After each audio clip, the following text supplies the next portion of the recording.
Hello super Indians, मेरा नाम है प्रशांत और आज के वीडियो में मैं आप सबको दूंगा सिविल वॉर मूवी का एक नया पर्सपेक्टिव, स्पेशली उसके क्लाइमैक्स का एक ऐसा पर्सपेक्टिव जिससे लोग कभी इलैबोरेट नहीं किए अपने डिस्कशंस में। तो ये वीडियो कैप्टन फैंस के लिए तो इंपॉर्टेंट है ही, साथ ही ये टोनी फैंस के लिए और ज्यादा इंपॉर्टेंट है। तो बिना किसी देरी के चलिए शुरू करते हैं।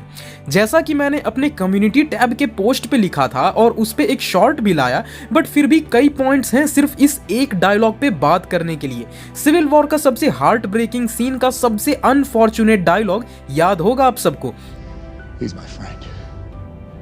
So was I. अब इस सीन में क्या किसी ने नोटिस किया, कैप्टन ने जो बात कही वो प्रेजेंट टेंस में है, बट टोनी ने प्रेजेंट में रिप्लाई नहीं दिया कि सो एम आई। ना ना ना ना ना, टोनी ने कहा सो वॉज आई, यानी पास्ट टेंस में।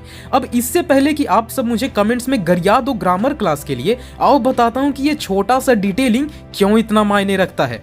एक बार फ्लैशबैक से टोनी के जिंदगी की कुछ झलकियों के साथ मैं आपको ले चलता हूं, आप सब समझ जाओगे। Started from his childhood, Tony का उसके पिता हावर्ड से कभी नहीं बनता था। ऑफ कोर्स उसे आयरन मैन 2 में पता चल चुका था कि उसके पिता उसे कितना मानते थे, बट स्टिल उसकी आधी जिंदगी इस सोच में निकली थी कि हावर्ड को टोनी पे बिल्कुल भरोसा नहीं।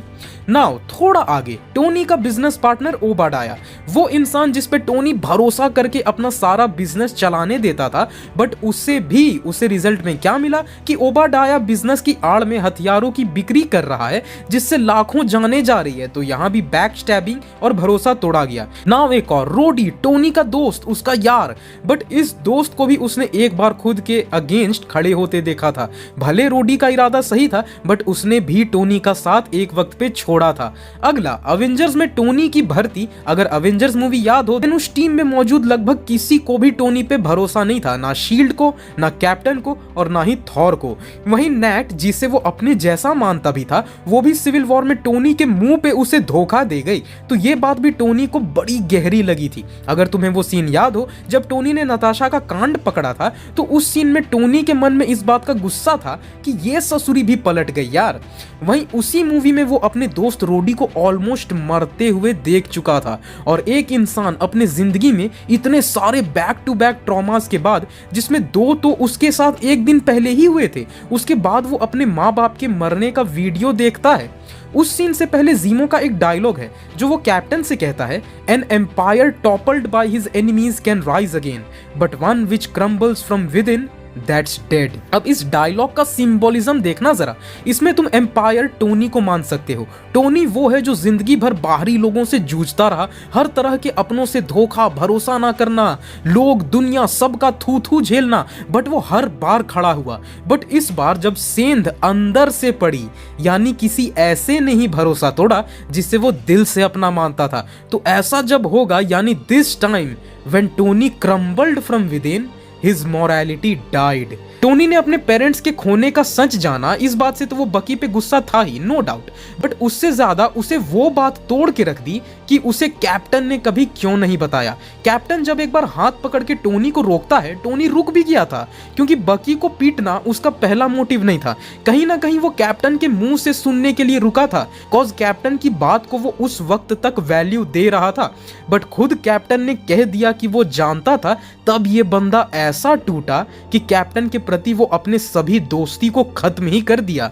Now back to the beginning point कि यही रीजन था कि टोनी ने पास्ट टेंस में जवाब दिया था कि सो वॉज आई, क्योंकि द मोमेंट टोनी रियलाइज्ड कि कैप्टन भी उसे इतने वक्त से धोखे में रखा, तो उसका टोनी एक ही मतलब निकाला कि भाई फिर मुझे लाइफ में असली इंसान कोई मिला ही कहां। बचपन से लेके हर एक दोस्त, हर एक पार्टनर, सभी कोई उसे धोखा देते आए हैं, और वो सच्चाई जो एक बेटे होने के नाते उसे पता होनी चाहिए थी, वो भी उसी का सबसे अजीज दोस्त उससे छिपा के रखा था। टोनी उसी एक मोमेंट में कैप्टन की दोस्ती खाक में मिला चुका था, बट कैप्टन फिर भी आधी लड़ाई तक ये मान रहा था कि टोनी बस गुस्सा है, उससे अगर वो बस अभी थोड़ी देर रोके रखे तो शायद वो शांत हो जाएगा। इसलिए कैप्टन के सारे काउंटर टोनी को एंगेज रखने के लिए थे। बट जिस मोमेंट में टोनी ने ये पास्ट टेंस में बात कही ना, कैप्टन भी समझ गया कि टोनी अब वो दोस्ती भुला चुका है और वो प्योर रेज में लड़ रहा है। इसलिए इस एक लाइन के बाद कैप्टन सिर्फ इस कंक्लूजन पे पहुंचा कि टोनी खुद से नहीं रुकेगा बट उसे रोकना पड़ेगा। इसलिए वो पहले टोनी के हेलमेट को तोड़ा और फिर आर्क रिएक्टर को, ताकि उसका सूट बंद पड़ने लगे। और इसीलिए मैंने अपने कम्युनिटी पोस्ट में लिखा था कि बस इन दो लाइंस को जिस तरह लिखा गया है वो बहुत कुछ बताती है। क्योंकि गाइस डायलॉग का लिखावट भी बहुत इंपॉर्टेंट होता है, क्योंकि एक इंसान क्या कह रहा है और किस वे में कह रहा है, कभी कभी वो बातें बड़ी हिडन डेप्थ्स रखती हैं। तो अब इन सारे सिनेरियो पे आपका क्या मानना है गाइस, कमेंट में जरूर बताना। और आपको ये वीडियो कैसा लगा ये भी हमें बताना। पीस।